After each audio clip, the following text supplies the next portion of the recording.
Okay बेटा, तो इसमें नेक्स्ट पॉइंट हमें डिस्कस करना था जो सिल्क, जिसमें हमने आपको बताया था जो सिल्क हमें गेन होता है, सिल्क का प्रोडक्शन किया जाता है वो किससे, सिल्क मॉथ से किया जाता है ना। सिल्क मॉथ मीन्स रेशमी कीड़े से। का प्रोडक्शन जो सिल्क यानी एक प्रकार का फाइबर होता है, नेचुरल फाइबर, जिनसे विभिन्न प्रकार के सॉफ्ट एंड शाइनी कपड़े बनाए जाते हैं। ठीक है, चमकदार और मुलायम कपड़े का यूज करते हैं। और ये सिल्क जो हमें प्राप्त होता है सिल्क ओम से प्राप्त होता है, या सिल्क मॉथ यानी रेशमी कीड़ों से प्राप्त होता है। उनके कुकून से सिल्क प्राप्त किया जाता है। ये कुकून कैसे फॉर्म होता है इसको इसके बारे में बताया गया था। ठीक है, कुकून इनका एक प्रकार का लार्वा होता है जो इनके बॉडी से सीक्रेट होता रहता है। बार हमेशा क्या होता रहता है, ये अपने चारों तरफ 8 स्ट्रक्चर के फॉर्म में अपने सर को हिलाते रहते हैं या मूव करते रहते हैं। इनमें मूवमेंट जो होता है वो 8 स्ट्रक्चर, जैसे 8 डिजिट का जो स्ट्रक्चर होता है ना, उसी के फॉर्म में ये क्या करते रहते हैं, अपने आप को अपनी बॉडी का मूवमेंट करते रहते हैं। जिससे इनकी बॉडी से एक सीक्रेट होता है, एक लार्वा। वो लार्वा जो हवा के संपर्क में आता है तो थोड़ा हार्ड होता जाता है ना, ये मैंने आपको बताया था। वो लार्वा जब हवा के संपर्क में होता है तो हवा हार्ड हो जाता है, और हार्डेंस होने पर क्या होता है, फाइबर्स के फॉर्म में कन्वर्ट होकर एक नेट फॉर्म कर लेते हैं, जाल बना लेते हैं उनके चारों तरफ। और ये जाल इनको होल्ड कर हेल्प करते हैं इन होल्डिंग तो हर्सल, मतलब इनको होल्ड करने में इनकी मदद करते हैं। रेशमी कीड़ों को ये होल्ड करने में ही ये जाल ये अपने चारों तरफ बुन लेते हैं, जिससे आसानी से इसमें रह सकते हैं, यानी उनको पकड़ कर रखते हैं। ठीक है, और फिर धीरे धीरे जब सघनता आती जाती है तो अब ये लार्वा बार बार जो सीक्रेट होता रहता है, इससे सघनता आती जाती है, तो ये कुकून यानी पुपा फॉर्म करते हैं, और उस पुपा के थ्रू क्या होता है, इस कुकून फॉर्म हो जाता है। यानी कुकून में उसी में ये अपने आप को मल्टीपल भी करते हैं, यानी इसी में अपना प्रोडक्शन रिप्रोडक्शन भी अपना करते हैं। ठीक है, ये अपने रिप्रोडक्शन के लिए शेल्टर का एज ए शेल्टर भी इनके लिए वर्क करता है। जो कुकून होता है इनके घर की तरह ये वर्क करता है। ठीक है, और उसी से हमें फाइबर प्राप्त होता है। ठीक है, सिल्क फाइबर उसी से मिलता है। आपको ये भी बताया गया था कि इनके वैरायटी के आधार पर विभिन्न प्रकार के सिल्क पाए जाते हैं, यानी कि रेशम के जो रेशे होते हैं जो अलग अलग सिल्क मॉथ की वैरायटी का अलग अलग इनकी टेक्सचर अलग अलग क्वालिटीज के रेशम होते हैं। ठीक है, यस सर।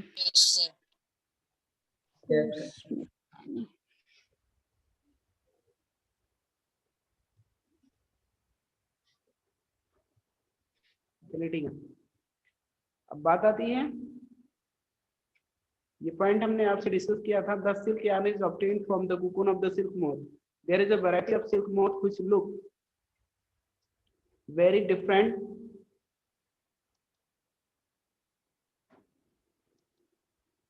बेटा कह रहे हैं the silk yarn is obtained from the cocoon of silk moth. There is a variety of silk moth which look very different from one another, and silk yarn they yield is different in texture.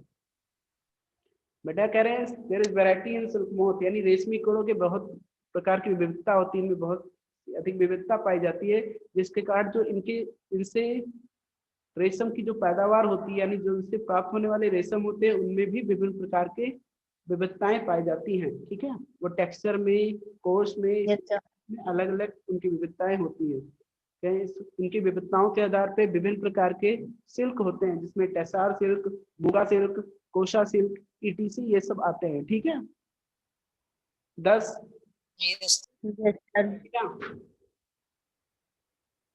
9 10 tussar silk, muga silk and kosa silk etc are obtained from cocoons spun by different types of moths. ये कह रहे हैं अलग अलग types के moss यानी कीड़ों के द्वारा स्पून किए जाते हैं, यानी बुने जाते हैं। इनके जाल जो होते हैं यानी कोकून फॉर्म किए जाते हैं अलग अलग कीड़ों के द्वारा, रेशमी कीड़ों के द्वारा फॉर्म किए जाते हैं। मतलब इनकी जो टेक्सचर होती है वो भी डिफरेंट होती है। ठीक है, इनकी जो बनावट नहीं, इनकी जो क्वालिटीज होते हैं वो अलग अलग होते हैं, जिसमें साइन, स्मूथनेस, कोर्सनेस ये सब डिपेंड करता है। ठीक है, moth is mulberry silk moth. करें जो सामान्य तौर पर जो पाया जाने वाला कॉमन सिल्क मॉथ है वो क्या है, मलबेरी सिल्क मॉथ है, यानी मलबेरी के पेड़ों पर, ठीक है, पाए जाने वाले जो रेशमी कीड़े होते हैं, ये सामान्यतः इन्हीं के रेशम का यूज किया जाता है। The silk fibre from the cocoon of this moth is soft, lustres and elastic, can be dyed in beautiful colors। और ये भी बताया गया था the silk from the cocoon of this moth, यानी इस रेशम के कीड़ों से जो प्राप्त होने वाले सिल्क होते हैं, रेशम होते हैं, ठीक है, वो क्या होते हैं, सॉफ्ट होते हैं, लस्टर्स में चमक अच्छी होती है, और इलास्टिक, इलास्टिक मतलब प्रत्यास्थ होता है, यानी जो रबड़ की तरह खींचने पे बढ़े भी, ठीक है, जितने प्रत्यास्थता यानी कि Yes, sir. खींचने पे बढ़ते भी हैं। Can be died in beautiful colours, और इनको विभिन्न रंगों में या सुंदर रंगों में रंगा भी जा सकता है, ठीक है। Yes, sir. Yes, sir. Yes, sir. Now sericulture और culture of silkworms is very old occupation in India. India produces plenty of silk on a commercial scale. यानी कि जो रेशम उद्योग है, ठीक है, ये भारत में बहुत बड़े स्तर पर किया जाता है, इसका व्यापार बहुत बड़े स्तर पर होता है। India produces plenty of silk on a commercial scale, यानी व्यापारिक तौर पर इसका प्रोडक्शन भारत करता है, ठीक है, व्यापारिक तौर पर Yes. इंपोर्ट भी करता है, यानी इसका Yes. बहुत बड़े स्तर पे वस्त्र उद्योग में यूज किया जाता है रेशम का, ठीक है। Yes, sir. Now next point, take help of your mother, aunt or teacher and identify the types of silk such as mulberry silk, Tassar silk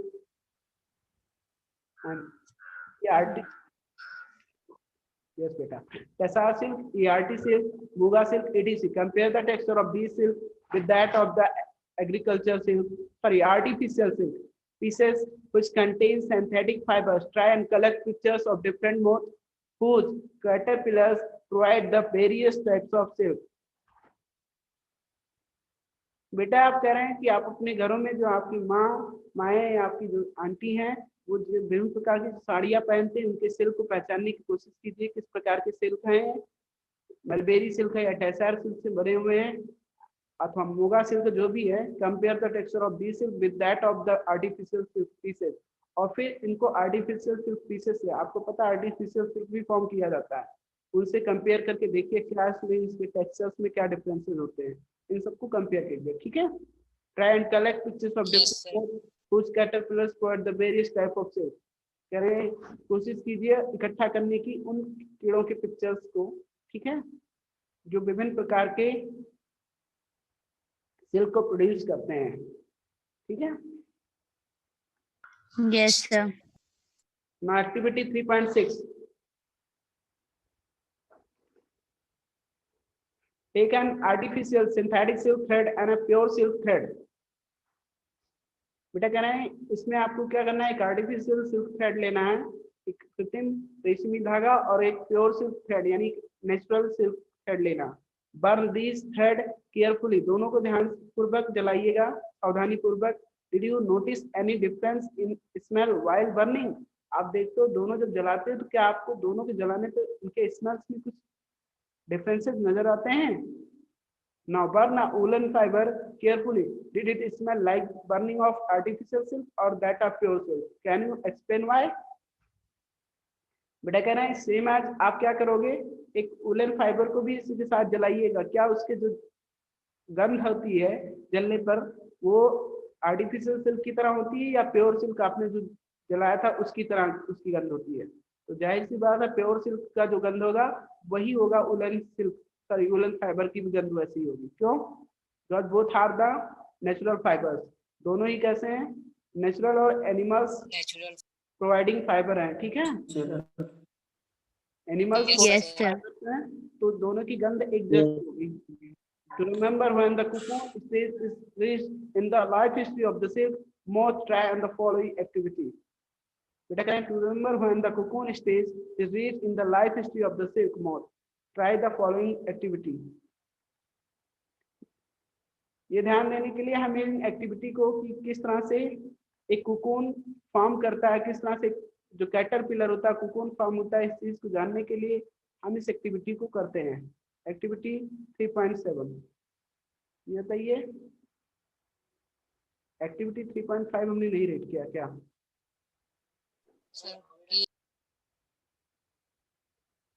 इस पॉइंट को हमने ड्रॉप कर दिया था, ध्यान नहीं दिया। Collect pieces of silk cloth of various types and paste them in your scrapbook. You can find them in a tailor's shop among the heap of waste cut pieces.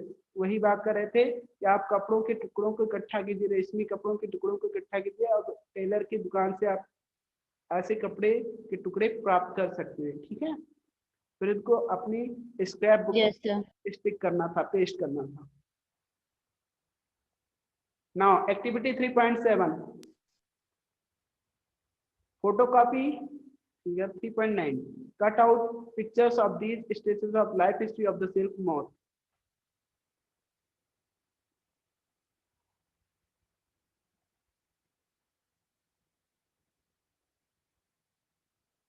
बेटा ये कह रहे हैं यहाँ पे इनके पिक्चर्स गिवन है। Mail silk है, ये आपका सिल्क मोथ है, ये फीमेल सिल्क मोथ है।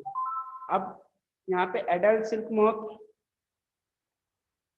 देन अगर कह रहे यहाँ पे एक्स ऑन मलबेरी लीव्स, ये इनके एक्स रिप्रेजेंट किए गए हैं मलबेरी लीव्स में, और फिर कह रहे हैं ये सिल्क वाव के फॉर्म में प्रोड्यूस हो जाते हैं, यानी कैटरपिलर के फॉर्म में। देन कोकून, अपनी चारों तरफ ये फाइबर्स नेट फॉर्म करते हैं, ठीक है। फाइबर्स नेट ही कोकून कहलाता है। कोकून विथ डेवलपिंग मोथ, और इन कोकून में ही नए मोथ डेवलप करते हैं, यानी रिप्रोड्यूस होते हैं नए मोथ, तो नए अपकमिंग होते हैं। यानी समझ में आ रहा है ना मेरी बात, मैं क्या कहना चाह रहा हूँ? Yes sir. ये तो life history of silk moth हो गई, यानी यहाँ से इन्होंने बताया पहले ये male and female silk moth होते हैं जो कंबाइन करते हैं, तो एडल्ट सिल्क मोथ, यानी यहाँ से इनके फिर रिप्रोडक्शन होता है, एक्स रिप्रोड्यूस करते हैं ये, और इन एक्स रिप्रोड्यूस मलबेरी लीव्स से एक्स को रिप्रोड्यूस करते हैं, और इन लीव्स से सिल्क वॉर्म यानी कैटरपिलर्स हैच होते हैं। जब ये एक्स हैच होते हैं तो इनसे कैटरपिलर्स निकलते हैं ना, सिल्क वॉर्म, और ये कैटरपिलर्स क्या फॉर्म करते हैं? कोकून। देन अगेन कोकून, यानी ये फाइबर्स नेट होता है, एक प्रकार का रेशम का जाल होता है, वो फॉर्म करते हैं, और देन कोकून में क्या होते हैं, ये अपने आप को नए यानी न्यू वंस को ये रिप्रोड्यूस करते हैं, ठीक है। Yes sir. Yes sir. Yes sir.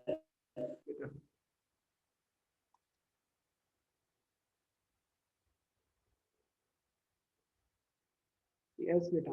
Now activity 3.7 in which photocopy figure 3.9 cut out pictures of these stages of the life history of the silk moth. The paste them on pieces of cardboard or chart paper.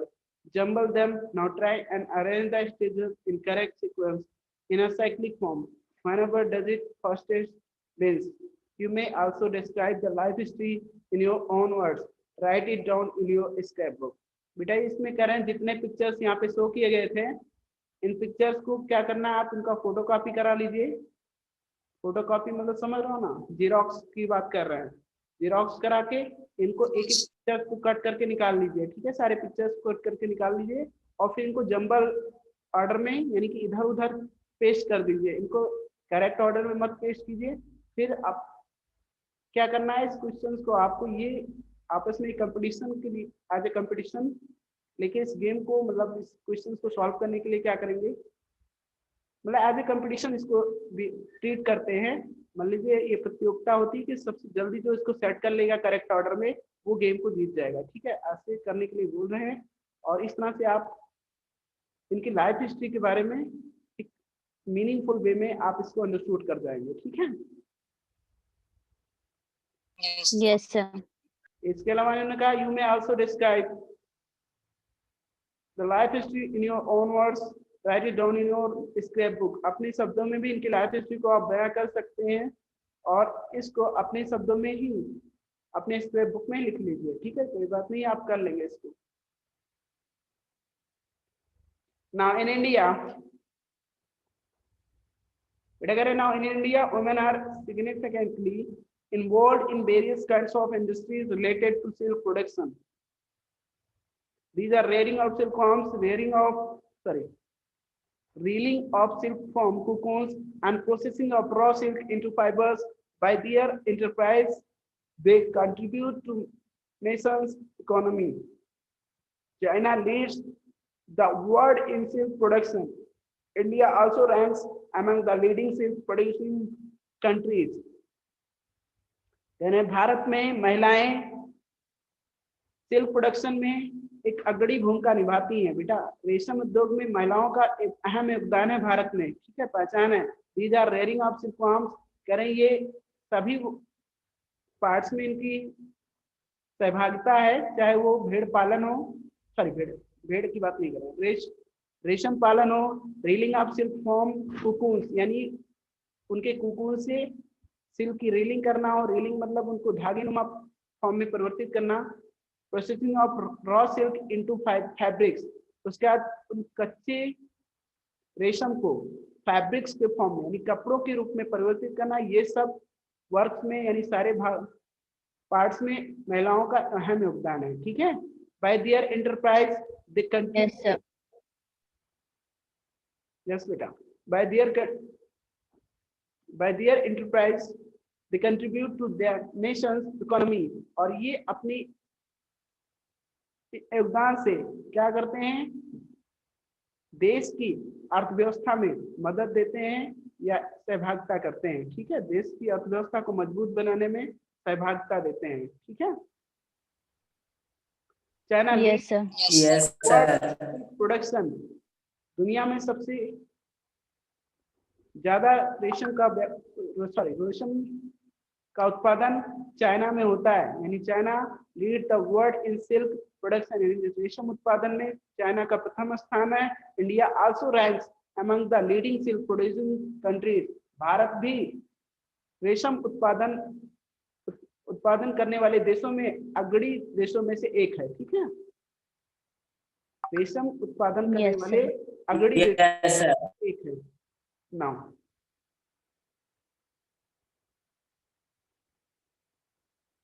From cocoon to silk, किस तरह से cocoon से silk form किया जाता है, अब इसके बारे में बता रहे हैं। चलिए, for obtaining silk moths are reared and their cocoons are collected to get silk thread, कह रहे हैं ये रेशम प्राप्त करने के लिए इन कीड़ों को पाला जाता है, यानी कीड़ों को पालने का मतलब जो रेशमी कीड़े होते हैं इनको पाला जाता है, और जो ये कुकून्स फॉर्म करते हैं उनको कलेक्ट करके सिल्क थ्रेड में फॉर्म कन्वर्ट किया जाता है, यानी रेशमी धागों के रूप में उनको परिवर्तित किया जाता है।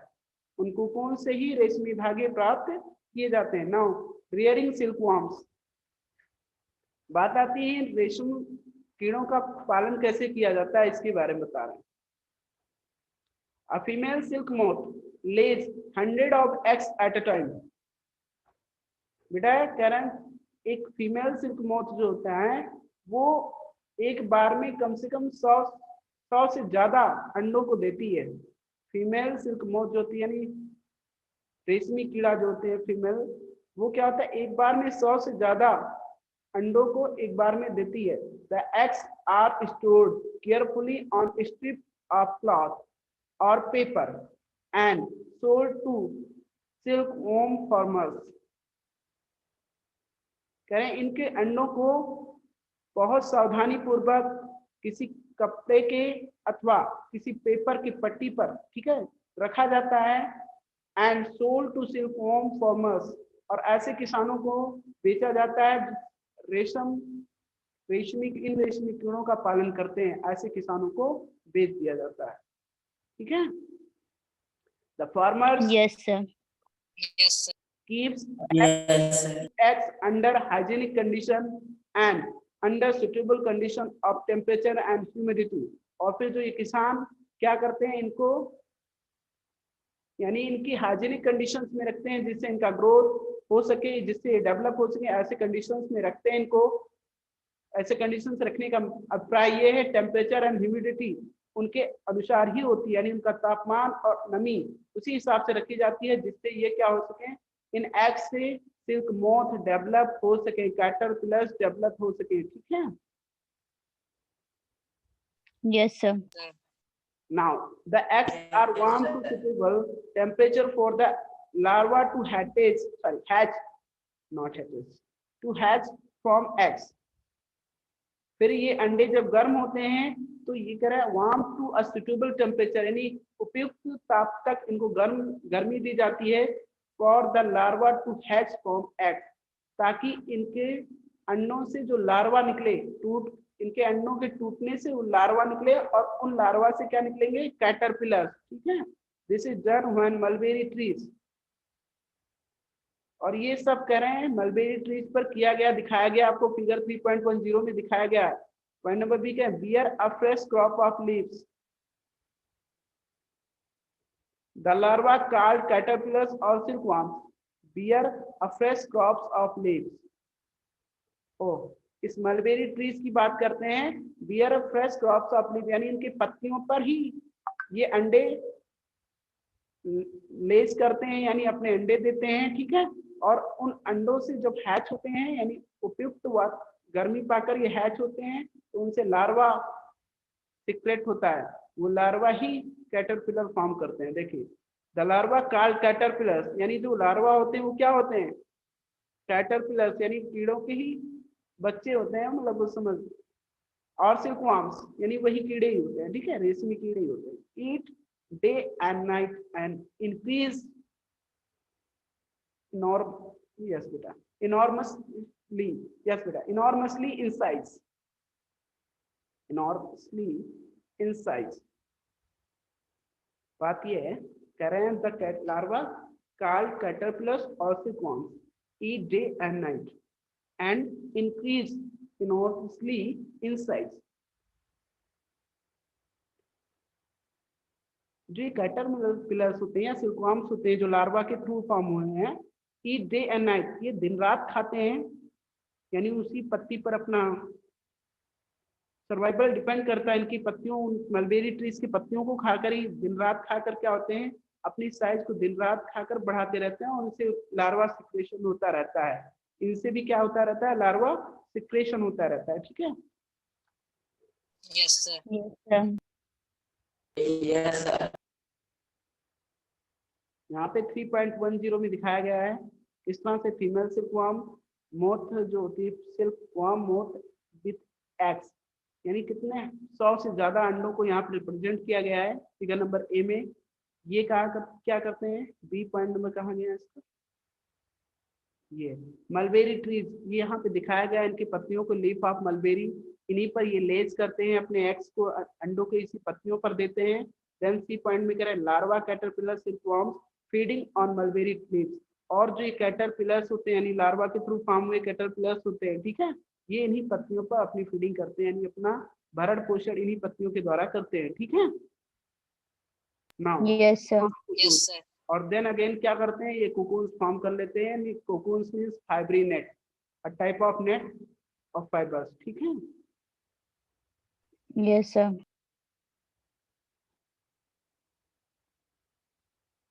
डिस्कवरी ऑफ सिल्क, रेशम की खोज कहाँ से हुई, इसके बारे में बता रहे हैं। तो इसका आपने रेयरिंग प्रोसेस और किस तरह से फ्रॉम कोकून टू सिल्क, ये चीज आपने जाना कि किस तरह से कोकून से रेशम प्राप्त किया जाता है, इस सब के बारे में आपने जान लिया। मुझे लग रहा है आप लोगों को कोई डाउट नहीं होना चाहिए, है ना। Yes sir. ओके बेटा,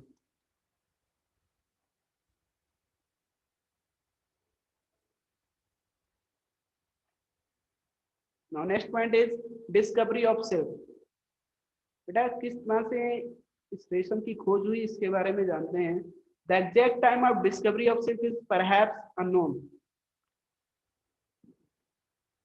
बेटा अगर exact time of discovery of silk is perhaps unknown, शायद इसका जो एग्जैक्ट टाइम यानी जो करेक्ट टाइम था वो तो पता नहीं, अज्ञात ही, अभी तक ये नहीं पता चला कि इसकी खोज वास्तव में कब हुई थी।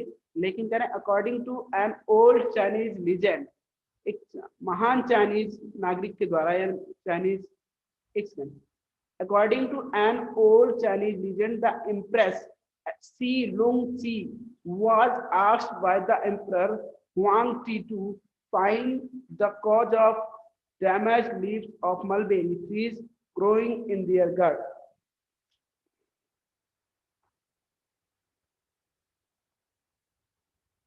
देखिए बेटा, इसमें क्या, according to an old Chinese legend the empress, Si Lung Chi was asked by the Emperor Huang Ti to find the cause of the damaged leaves of mulberry trees growing in their garden. ये महान Chinese एक सम्राज्ञी थी, सम्राज्ञी मतलब जो रानियां होती थी उन्हें तो सम्राज्ञी बोलते हैं, सम्राट की जो वाइफ होती थी ना, एम्प्रेस ये होता है। Yes, sir. ये लुंग सी, उन्होंने सम्राट वहां के जो थे हुआंग टी से ये पूछा था ये जानने की, sorry, cause of the damage leaves of mulberry trees growing in their garden, यानी उन्होंने अपने ही बगीचे में उगने वाले जो मलबेरी ट्रीज थे यानी मलबेरी के पेड़ों के पत्तियों के डैमेज होने के कारण को उनसे पूछा था। किससे पूछा था? सम्राट हुआंग टी से। हुआंग टी, हाँ यस बेटा, हुआंग टी से, सम्राट हुआंग टी से उनकी सम्राज्ञी यानी उनकी रानी सी लुंग ची ने ये पूछा था कि ये जो मलबेरी ट्रीज हमारे बगीचे में है इनके पेड़ों की पत्तियां क्यों क्षतिग्रस्त हो जाती है, इसके बारे में उनसे उन्होंने पूछा था। The empress The Empress found white worms eating up mulberry leaves. She also noticed.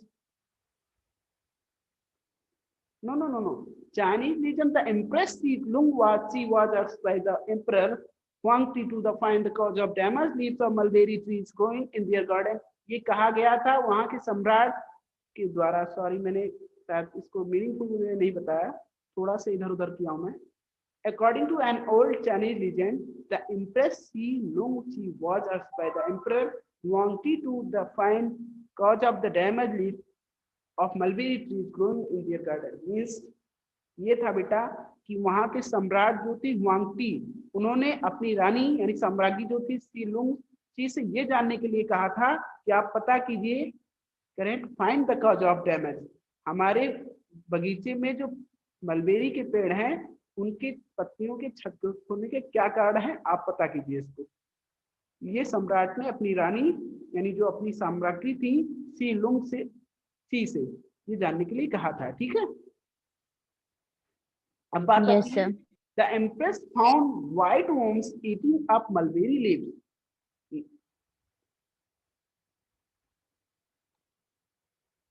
बेटा कह रहे हैं the empress found white worms eating up mulberry leaves, लेकिन वहां की साम्राज्ञी ने ये पाया, जब पता लगाया तो ये पाया कि जो मलबेरी लीव्स हैं ये एक व्हाइट कीड़े यानी सफेद कीड़े के द्वारा इनको खाया जा रहा है, इसी कारण ये क्षतिग्रस्त हो रहे हैं।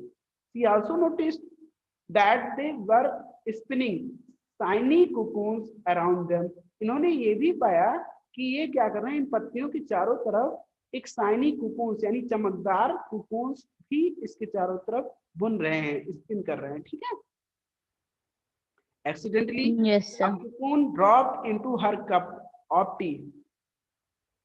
दुर्भाग्यवश या दुर्घटनावश क्या हुआ, एक कुकून काम किया था उन्होंने कीड़ों ने, उसी में से एक कुकून इनकी चाय की कप में आकर गिर गया। And a tangle of delicate thread separated from the cocoon, और उसी में से एक महीन धागा, उसी कुकून से एक महीन धागा उस क्या हो गया, सेपरेटेड फ्रॉम द कुकून, निकल गया, उसमें से अलग हो गया। Silk industry began in China and was kept a closely guarded secret for hundred of years. और यहाँ से फिर चाइना में रेशम उद्योग का आरंभ हुआ। ठीक है, करें यहाँ से ही चाइना में रेशम उद्योग का आरंभ हुआ and was kept a closely guarded secret for hundred of years, और सालों तक इसको छुपा कर रखा गया, इस चीज को दुनिया से सालों तक छुपा कर रखा गया, कोई और दुनिया वाले इसके बारे में नहीं जानते कहाँ से रेशम प्राप्त होता है। ठीक है, ट्रेडर एंड ट्रेवलर्स इंट्रोड्यूस, बाद में व्यापारी और जो यात्री थे एक देश से दूसरे देश को जाने वाले लोगों ने दूसरे देशों में भी इसको इंट्रोड्यूस कराया, यानी दूसरे देश वाले भी इसके बारे में जाने।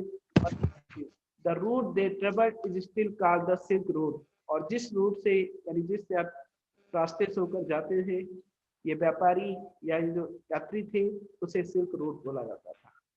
ठीक है, Yes, sir. Yes, sir.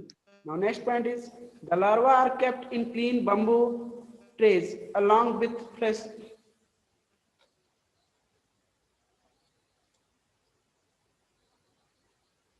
Yes, beta. The larvae are kept in clean bamboo trays along with freshly chopped mulberry leaves.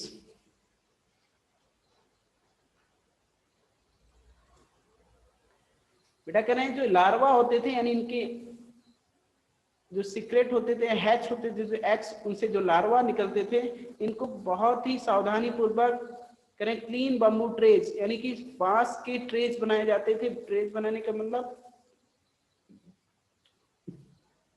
मतलब जैसे ट्रे होता है ना, हमारे घरों में ट्रे होता है, उसी तरह बांस के ट्रेज बनाए जाते थे with freshly chopped mulberry leaf, और उनपे बहुत ही ताजे जो मलबेरी लीव्स होते हैं, इनको पालन की क्रिया बता रहे हैं किस तरह से पाला जाता है। ठीक है, इनको जो मलबेरी लीव्स होते हैं उनपे बहुत कटे हुए मलबेरी लीव्स उनपे डाल दिए जाते हैं उन ट्रेज पे। After 25 to 30 days the caterpillars stop eating and move to tiny chamber of bamboos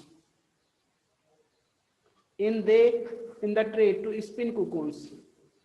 25 से 30 दिनों तक मलबेरी लीव्स को खाने के बाद ये जो कैटरपिलर्स तो क्या हो जाते हैं, stop eating and move to tiny chamber of bamboo in the tray to spin cocoons। क्या जाते हैं इनके छोटे छोटे शाखाओं में, जो बम्बूज के यानी बांस की जो छोटी छोटी शाखाएं हैं, छिद्र होते हैं, उनमें ये चले जाते हैं टू स्पिन कुकून्स, यानी वहां क्या फॉर्म करते हैं, कुकून्स फॉर्म कर लेते हैं। ठीक है, स्मॉल रैक्स और ट्विंग्स में be provided in the trays to which cocoons get attached. छोटे छोटे खाने भी बनाए जाते थे ट्रेज में ताकि वहां पे वो कुकून्स फॉर्म कर सके। ठीक है, द कैटरपिलर और silk worm spin the cocoon inside which develop the silk moth. बेटा कह रहे हैं ये जो कैटरपिलर्स होते हैं या सिल्कवर्म्स होते हैं, ये कुकून्स स्पिन करते हैं यानी जाल में बुनते हैं, और इस जाल में ही इनके नए सिल्क मॉथ डेवलप होते हैं। ठीक है, ये आप लोग जानते हो, प्रोसेसिंग ऑफ सिल्क, बात आती है प्रोसेसिंग ऑफ सिल्क। ठीक है, अब पहला cocoon is for obtaining fibres. कह रहे हैं जब कुकून्स का बहुत ज्यादा ढेर लगाया जाता है तो उन्हीं से फिर सिल्क फाइबर्स प्राप्त होता है, यानी कुकून्स का बहुत ज्यादा ढेर इकट्ठा करके उनसे सिल्क फाइबर्स प्राप्त होते हैं। The cocoons are kept under the sun or boiled or exposed to steam। और उसके बाद इनको क्या किया जाता है, धूप में रखा जाता है अथवा गर्म पानी से अथवा भाप से धुलाई की जाती है इनकी। The silk fibers separate out the process। Then again क्या होता है, धुलाई करने पे जो सिल्क फाइबर्स होते हैं उसमें से अलग हो जाते हैं। The process of taking out thread from the cocoons for use as silk is called reeling the silk. और इस तरह से उन कुकून से फाइबर्स को अलग करने की जो क्रिया होती है उसे रीलिंग ऑफ सिल्क कहते हैं, रीलिंग द सिल्क कहते हैं। ठीक है, कुकून से फाइबर्स को अलग करने की क्रिया। Yes, sir. इसको धूप में रखकर अथवा गर्म पानी से अथवा भाप देकर, ठीक है, इनको अलग किया जाता है। Reeling is done in special machines which unwind the thread और fibres of silk from the cocoon. कह रहे हैं इसको एक स्पेशल मशीन भी किया जाता है व्हिच अनविंड द थ्रेड, यानी जहां पे हवा भी नहीं पास होती है, ऐसे मतलब उस मशीन में हवा भी नहीं पास होती है, और fibres of silk from the cocoon. और इस तरह से कुकून से क्या किया जाता है, फाइबर्स ऑफ सिल्क फाइंड किया जाता है।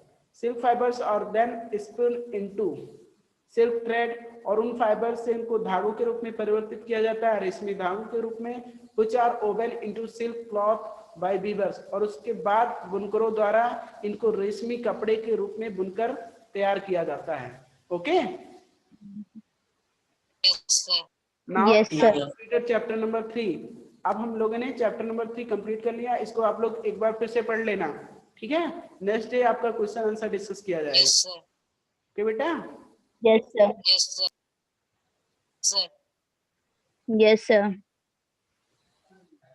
इसमें कीवर्ड्स दिए गए हैं, ये मेन तो आपका सिल्क था और वूल, दो ही टाइप्स के इसमें फाइबर्स के बारे में डिस्कस किया गया है, और कोई तीसरा तो डिस्कस नहीं किया गया है ना। Animals, fibres obtaining from animals वही डिस्कस किए हैं, जिसमें आपने wool, animals fibre, wool and silk, इन्हीं के बारे में डिस्कस किया गया है। ठीक है, मुझे लग रहा है आप लोगों को कोई डाउट नहीं होना चाहिए। Yes, sir. रीड कर लेना, देन अगेन हम एक्सरसाइजेस नेक्स्ट डिस्कस करेंगे। Yes, sir. Yes, sir.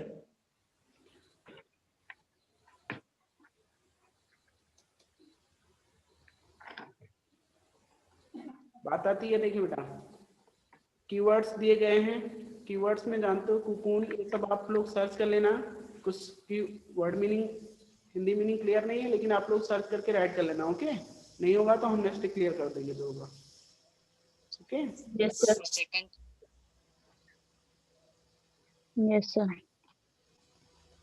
देख लेना आप लोग, नहीं हुआ फिर देखा जाएगा। एक्सरसाइजेस की बात आती है, you must be familiar with the following nursery rhymes. कह रहे हैं आप लोग इन नर्सरी राइम, यानी आपने इसको, इन राइम्स को नर्सरी में शायद पढ़ा हो या देखा हो। आप लोगों ने देखा है क्या? हम तो नहीं पढ़े, बिकॉज हम नर्सरी में पढ़े ही नहीं, हम तो शिशु में पढ़े थे। अब नर्सरी आप लोग पढ़े हो ना, चलो ठीक है।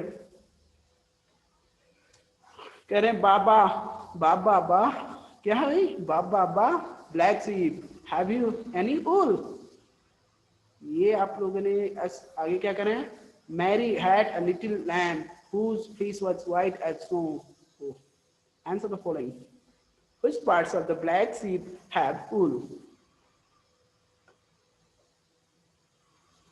ब्लैक शीप के कौन से, ब्लैक शीप हो तो कौन से पार्ट से ऊल प्राप्त होता है? Which parts of the black sheep have wool? उसके कौन से पार्ट से होता है? उसकी स्किन से ही तो आता है। स्किन मीन्स बैक से कह सकते हैं, है ना? Which part of the black sheep have wool? Yes. तो पार्ट की बात कर रहे हैं तो बैक से कह सकते हैं सर, बैक से उसके पीठ से ही आता है ना, पीठ के जो भाग होते हैं वहां से ही तो निकाले जाते हैं, उसके हेरी स्किन जो होती है वहां से ही तो ऊल फाइंड किए जाते हैं। Yes, sir. Now what is the mean by white fleece of the lamb? Lamb means क्या होता है बेटा? मैम ना, यानी बकरी से संबंधित होता है क्या?